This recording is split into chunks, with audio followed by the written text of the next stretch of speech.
നമസ്കാരം. പ്രധാന വാർത്തകൾ.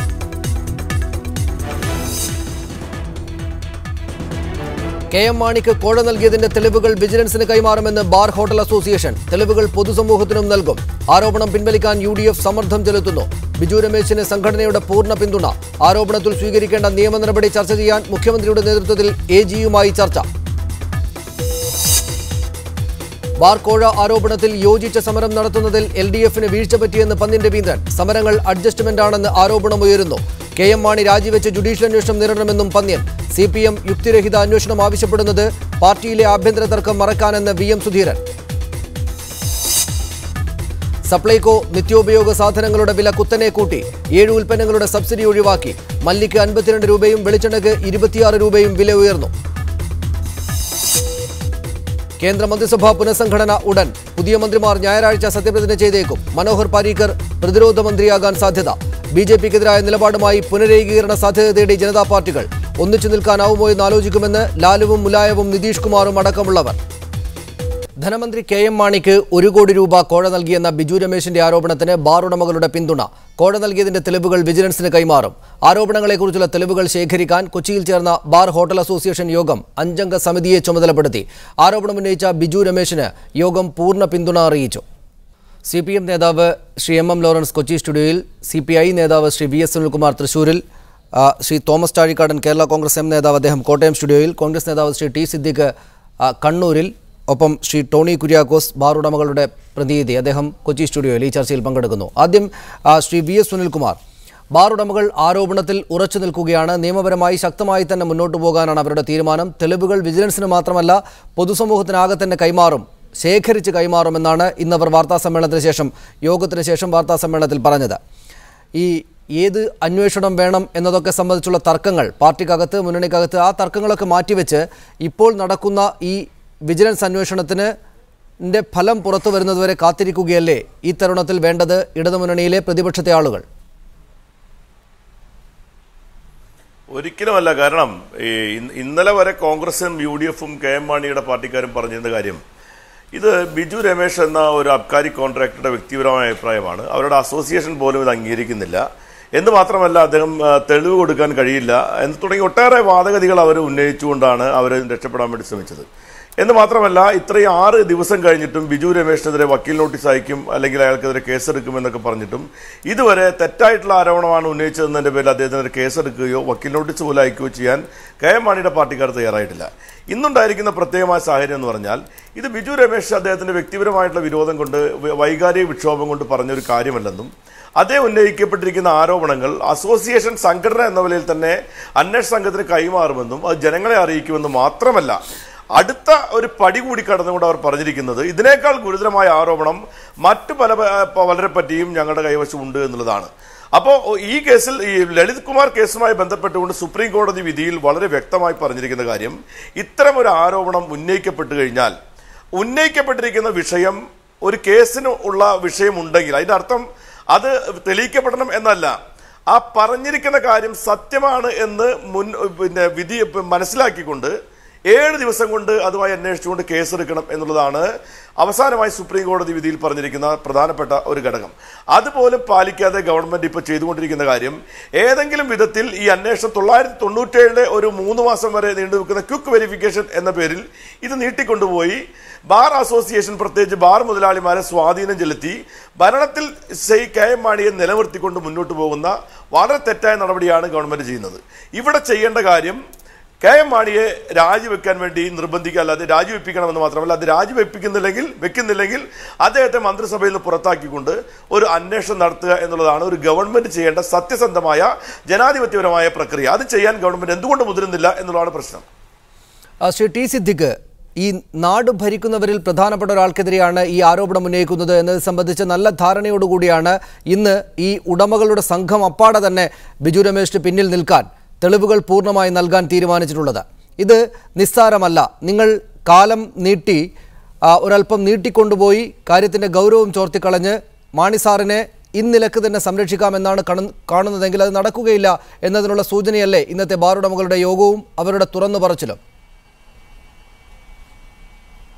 ഒന്ന്, ഈ പരാതി ഉന്നയിച്ചിരിക്കുന്ന ആളുകൾ ആരാണ്?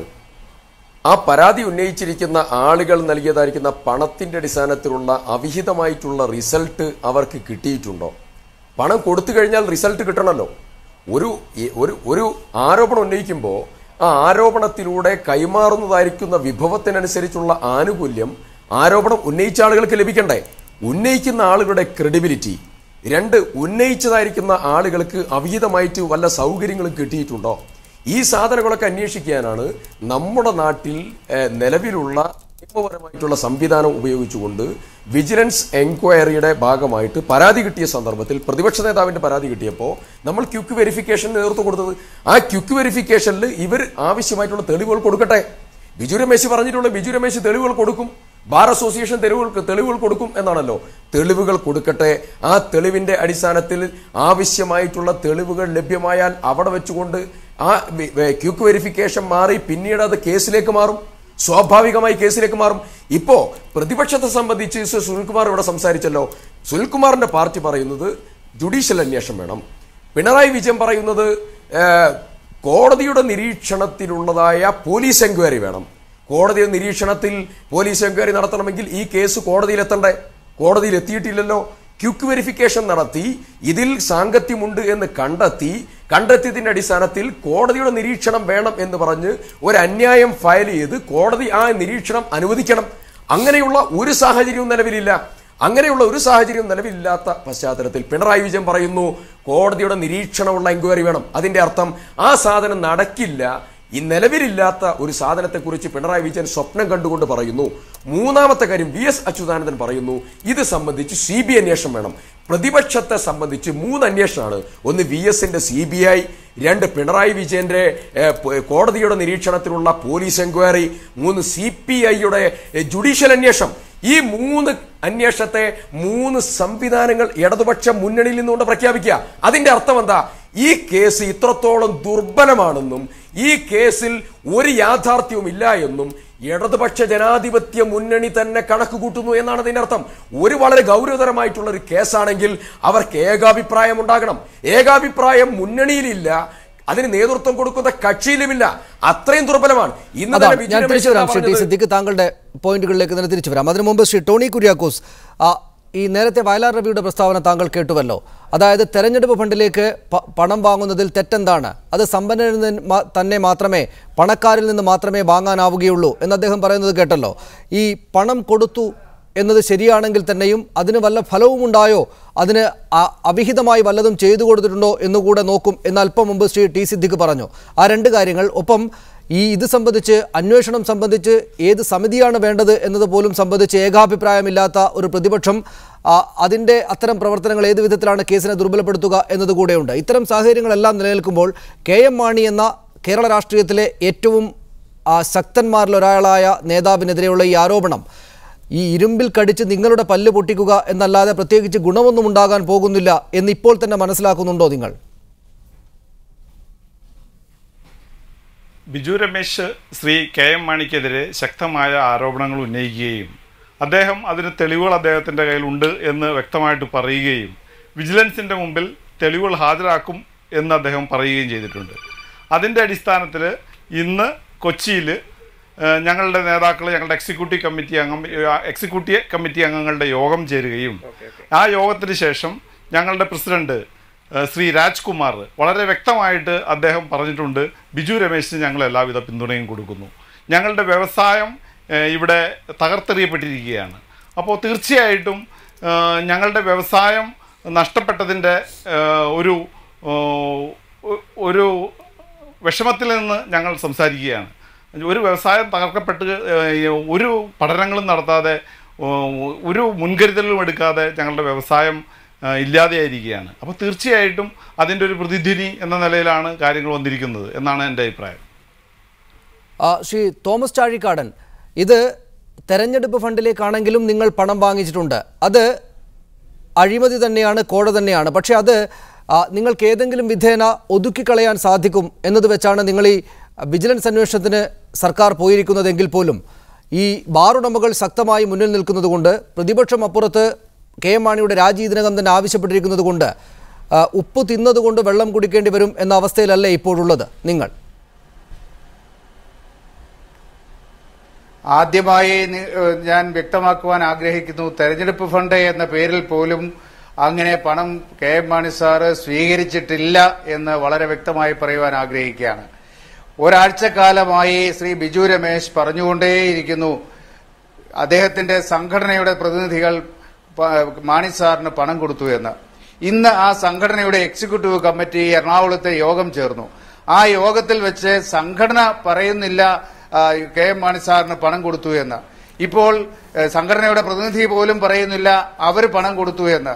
ശ്രീ ബിജു രമേശ് പറയുന്ന ആരോപണം അതിന്റെ തെളിവുകൾ ഉണ്ടായെങ്കിൽ, ഇവിടെ ശ്രീ സിദ്ദിഖ് സൂചിപ്പിച്ചല്ലോ, അദ്ദേഹത്തിന് വിജിലൻസിന്റെ ക്വിക്ക് വെരിഫിക്കേഷന് വേണ്ടിയിട്ടുള്ള നടപടികൾ സ്വീകരിക്കുമ്പോൾ അവരുടെ മുമ്പിൽ അദ്ദേഹത്തിന്റെ പക്കലുള്ള തെളിവുകൾ ഹാജരാക്കുവാൻ കഴിയും.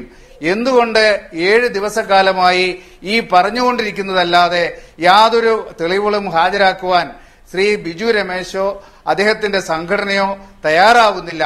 ഇപ്പോൾ പറയുന്നു മാണി സാറിന് മാത്രമല്ല മറ്റു ചിലർക്കും കൂടി കൊടുത്തിട്ടുണ്ട്. ആര് കൊടുത്തു, എവിടെ കൊടുത്തു, എങ്ങനെ കൊടുത്തു, ഇത് സംബന്ധിച്ചുള്ള തെളിവുകൾ സമാഹരിക്കാൻ പോകുന്നു എന്നാണ് ഇപ്പോൾ സംഘടന പറയുന്നത്. അതിനൊരു കമ്മിറ്റിയെ അവർ വെച്ചിരിക്കുക.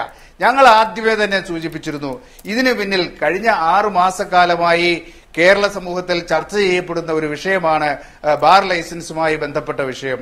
ഐക്യജനാധിപത്യ മുന്നണിയുടെ പ്രഖ്യാപിത നയമാണ് ഘട്ടം ഘട്ടമായി മദ്യനിരോധനം നടപ്പാക്കുക എന്ന നയം. ആ നയം നടപ്പാക്കുന്നതിന് വേണ്ടിയിട്ട് കേരള കോൺഗ്രസ് പാർട്ടി ബഹുമാനായ കെ എം മാണി സാറ് അതിന് മുൻകൈ എടുത്തു എന്നത് ഒരു വസ്തുതയാണ്. ഒരു ബാറെങ്കിലും പൂട്ടിയാൽ അത്രയും നല്ലത് എന്നതായിരുന്നു മാണി സാറിന്റെ പ്രഖ്യാപിത നയം. ആ നയത്തിലൂടെ ബാറുകൾ പൂട്ടുന്നതിനുള്ള സാഹചര്യം ഒരുക്കി എന്നതിന്റെ പേരിൽ ഒരു ഗൂഢാലോചന ഉണ്ടായിരിക്കുന്നു. ആ ഗൂഢാലോചനയുടെ ഭാഗമായി ഇപ്പോൾ മദ്യലോബിയുടെ ഭാഗത്തു നിന്നും ഈ ഇത്തരത്തിലുള്ള പ്രവർത്തനങ്ങൾ ഉണ്ടായിക്കൊണ്ടിരിക്കുന്നു എന്നതാണ് വസ്തുത. ഇവിടെ സുനിൽകുമാർ സൂചിപ്പിച്ചു കെ എം മാണി സാർ രാജിവെക്കുകയാണ് വേണ്ടതെന്ന്. ഞാൻ പ്രിയപ്പെട്ട സുനിൽകുമാറിനോട് ചോദിക്കുന്നു, 957 മുതൽ ഇവിടെ ഭരണത്തിലിരുന്നവർക്കും അല്ലാത്തവർക്കും എതിരായി ഇതുപോലുള്ള ആരോപണങ്ങൾ ഉണ്ടായിട്ടുണ്ട്, അന്വേഷണങ്ങൾ ഉണ്ടായിട്ടുണ്ട്. ഒരാൾ പോലും രാജിവെച്ച ചരിത്രം കേരളത്തിലില്ല. അങ്ങനെ രാജിവെക്കേണ്ട കാര്യവുമില്ല. സുപ്രീം കോടതിയുടെ നിബന്ധനയനുസരിച്ച്, നിർദ്ദേശമനുസരിച്ച് ഒരു ആരോപണമുണ്ടായാൽ, അഴിമതി ആരോപണമുണ്ടായാൽ, ഒരു പബ്ലിക് സർവന്റിനെതിരായി ഒരു ആരോപണമുണ്ടായാൽ അതേ സംബന്ധിച്ചുള്ള അന്വേഷണം ക്വിക്ക് വെരിഫിക്കേഷനിലൂടെ പരിശോധന നടത്തി അതിൽ എന്തെങ്കിലും കഴമ്പുണ്ട് എന്ന് വ്യക്തമായാൽ അതിനെ ഒരു ഇൻവെസ്റ്റിഗേഷനിലേക്ക് പോകുവാനുള്ള നടപടികൾ സ്വീകരിച്ച് അതിനുശേഷം ആ ഇൻവെസ്റ്റിഗേഷൻ അടിസ്ഥാനത്തിൽ കേസ് രജിസ്റ്റർ ചെയ്ത് മുമ്പോട്ട് പോവുക എന്ന നിയമപരമായ നടപടിയാണ് ഉണ്ടാവേണ്ടത്. അല്ലാതെ രാജി ആവശ്യപ്പെട്ടുകൊണ്ട് ഏകീകൃതമായ ഒരു നയം രൂപീകരിക്കുവാൻ കഴിയാത്ത ഇടതുപക്ഷം ഇവിടെ സൂചിപ്പിച്ചല്ലോ. വ്യക്തമാണ് താങ്കളുടെ നിലപാട്. ശ്രീ എം ലോറൻസ്, ഏകീകരിച്ച് ഒരു പൊതു നിലപാട് സ്വീകരിക്കാൻ ഇടതുമുന്നണിക്ക് കഴിയുന്നില്ലല്ലോ എന്നതാണ് കോൺഗ്രസ് ആണെങ്കിലും കേരള കോൺഗ്രസ് ആണെങ്കിലും ഉന്നയിക്കുന്ന പ്രധാനപ്പെട്ട ഒരു ആരോപണം. ഒന്നിച്ചതിനെതിരെ സമരം അഴിച്ചുവിടുന്നതിൽ വീഴ്ചയുണ്ടായി എന്ന് ശ്രീ പന്ന്യൻ രവീന്ദ്രനും ഇന്ന് പറഞ്ഞു. എന്തുകൊണ്ടാണ് അങ്ങനെ ഉണ്ടാകുന്നത്? ഇത്ര പ്രധാനപ്പെട്ട ഒരു രാഷ്ട്രീയ നേതാവിനെതിരെ ഇത്രക്ക് വലിയൊരു അഴിമതി ആരോപണം വന്നിട്ട് പോലും ഈ ഉടമകളുടെ സംഘം ഒന്നാകെ തന്നെ ചേർന്ന് ഇതിൽ തെളിവ് നൽകാൻ ശക്തമായി മുന്നോട്ട് പോകാൻ തയ്യാറാണെന്ന് അറിയിച്ചിട്ട് പോലും ഒട്ടും ഗൗരവത്തിലല്ലാതെ ഈ കാര്യങ്ങൾ പോകുന്നത് എന്തുകൊണ്ടാണ്? പ്രതിപക്ഷത്തിനും അദ്ദേഹത്തെ രക്ഷപ്പെടുത്തണമെന്ന ആഗ്രഹമുണ്ടായിരിക്കുമോ?